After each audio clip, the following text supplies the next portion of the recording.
love to ask the progress of the new Megadeth record, if you wouldn't mind sharing anything, if there's anything to share.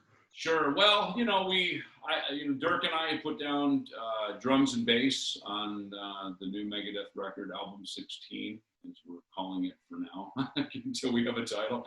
And yeah, slamming stuff. I mean, it's great to have Dirk, to play with. He's just an amazing drummer.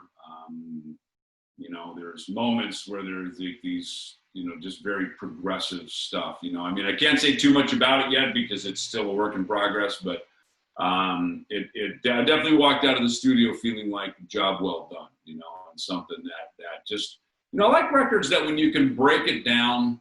I think when you're making records, you're building something up, right? So you're building, the drums, the bass, then you add the guitars, you layer things. And so when you strip them down and you can listen back, even in its most basic elements of the instrumentation, when that's still rocking your world and you're feeling stoked about it, that you go, wow, okay, we got the makings of a great record. And that's how I felt walking out of that. And I can't wait for people to hear it. And Dirk is definitely a shining star. So in a sort of unexpected, serendipitous kind of way, maybe having this year to be really just focusing on the record, it's not such a bad thing. It's not like the year just went away and we have nothing to do.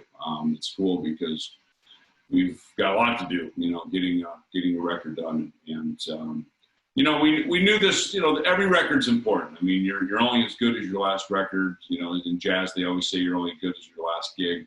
And it's kind of the same thing, every record's important. And, this is one we took a couple years to write it. It's fun in Megadeth because we can play something and kind of go, oh God, remember in Black Friday we did a thing like this, or remember back on So Far So Good So What, we played something like that.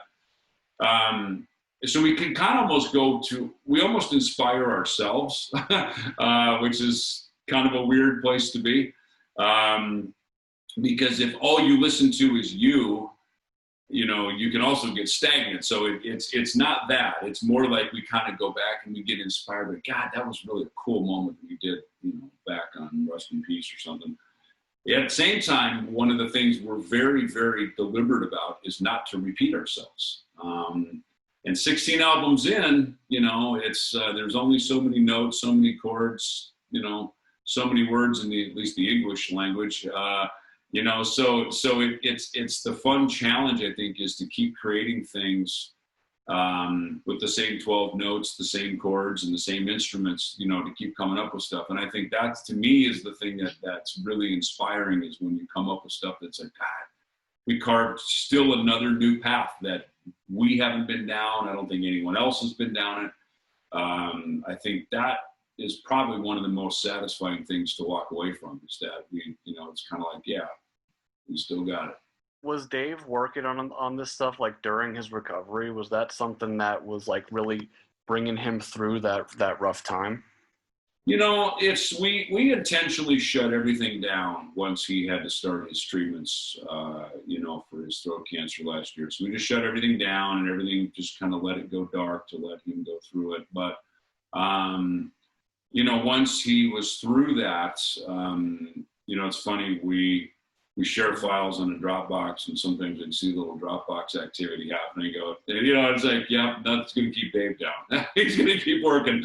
And it's, it's interesting. I think having an album in front of us kept us all inspired. I can't speak for any of the other guys, but I feel like as a group, it kept us all inspired. Like there's something sitting out here that's not done yet, that we've got to get to that, and that needs to get done. And of course we're excited because we're creating and we're building something up together. So I think having that sort of dangling out there was that was sort of a cool prize to be aiming toward. And look, even this year, I mean, we originally were scheduling end of March to be down in Nashville working on stuff, and of course that got pushed back with the shutdown.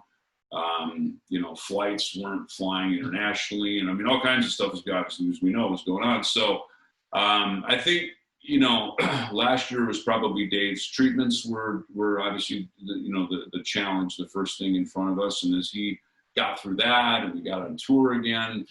In January and February, we were feeling optimistic, and I remember we were backstage in it was Poland, I believe, and that was when we made the decision backstage to go, look, in March, you know, Junior, Dirk, let's get these drums and bass going. And it was exciting. It was like, yeah, we're good. We got to, you know, there's a date, there's a downbeat to look forward to.